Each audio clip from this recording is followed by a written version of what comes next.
My sixth grade teacher, just as we were finishing elementary school, did a survey of the class and asked all the kids what they thought they were going to be when they grew up. And I answered, a surgeon, not just a physician, but a surgeon.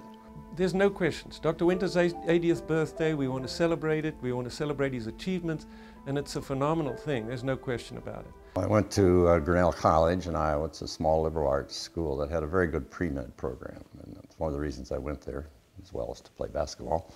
And then I went to Washington University in St. Louis for my medical school.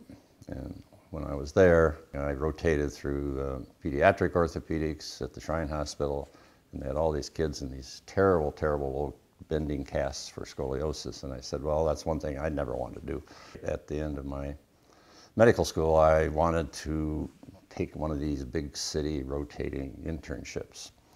WashU was a very high-class medical school, kind of esoteric, you know, and I didn't feel like I'd gotten down in the dirt with patients in more grungy situations where you kind of learn a lot. And so I toured around the country, went to Cook County in Chicago and King County in Seattle and Philadelphia General, but I ended up picking Minneapolis General. Halfway through this rotating thing, which meant you did a month of psychiatry and a month of neurology and a month of pediatrics and a month of OB, and et cetera.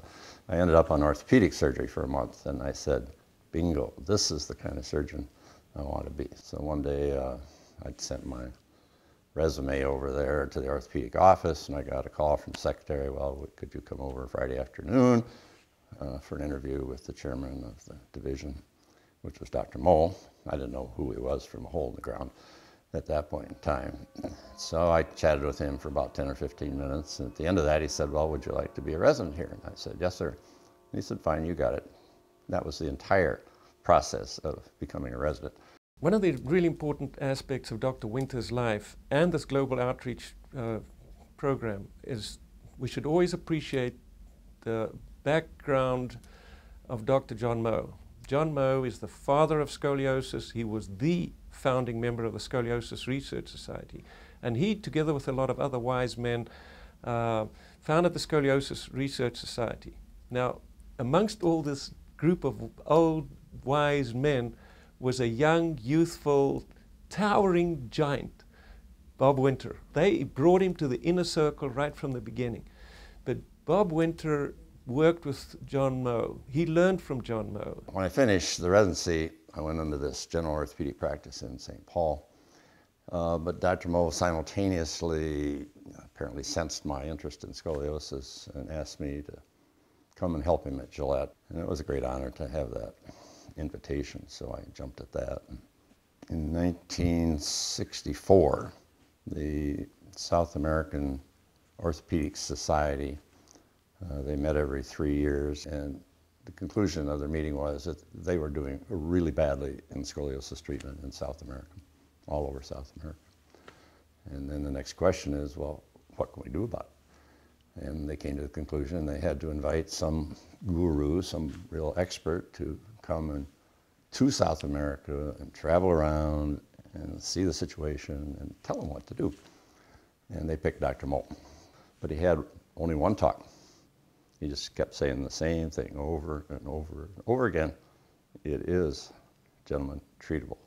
He was invited back for the follow-up trip. But they wanted him to stay for 3 months. They wanted him to do clinics and surgeries and lectures and show how to make braces and put casts on, everything, the whole. Well, he was chairman of the department. He couldn't spend 3 months there.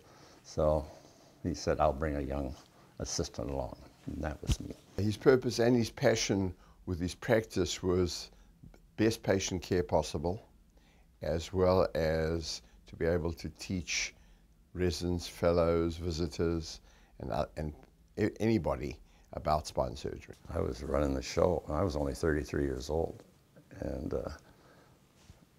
trying to tell these older professors what to do about patient care and having patients get the best that there is available.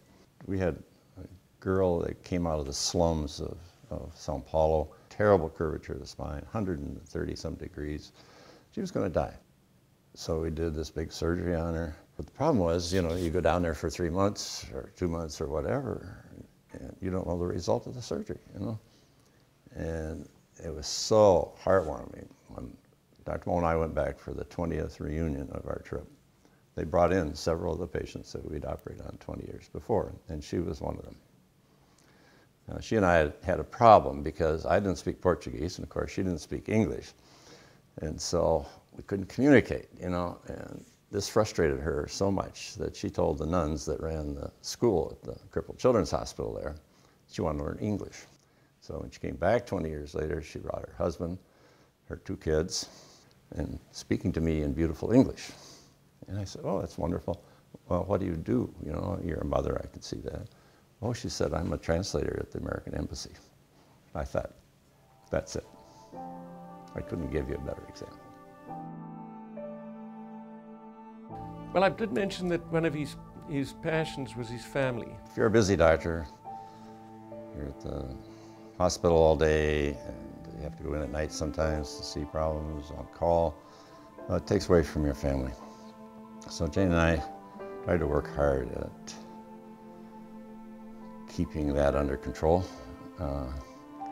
So we take kids on trips with us because we had really interesting trips and we thought it was good for them to have the experience. We didn't have any trouble getting them out of school because the school always seemed to think that was a more worthwhile thing than one more day in class. So that wasn't an issue, and somehow they did all right. Dr. Winter, as I also mentioned, was a person who had balance in his life. And he had a lot of outside interests beyond spine and beyond his family. He was a typical person who was a student, and he continues to be a student, always learning. He also took good care of himself physically, so he kept himself trim. He started playing tennis, and he played an outstanding game of tennis. So do you feel it is an unfair advantage, his height? Absolutely. Just because my racket's up here, you know. Can't even get that in the camera. And he still, at this age, still plays tennis every week. The thing that he has also left me with is the fact that he goes and spreads the knowledge about spine deformity surgery all over the world. I do the same thing, and I know it's because I've had an example of what he's done that I am following in his footsteps. The other thing I also see is the ripple effect in the fellowships that have been established by fellows that have gone through our program and the people they have trained, keeping up the same ripple effect. Very important for us to remember the legacy and tradition. And that's what this fellowship is going to allow us to do, is to maintain that legacy of treating spine deformity patients. Ultimately, what we're really trying to do is to do further global outreach. We want to memorialize the efforts that he made in his life. This is more about setting up an endowment and a fellowship program that is going to benefit patient care everywhere else. Dr. Winter is the vehicle to further that.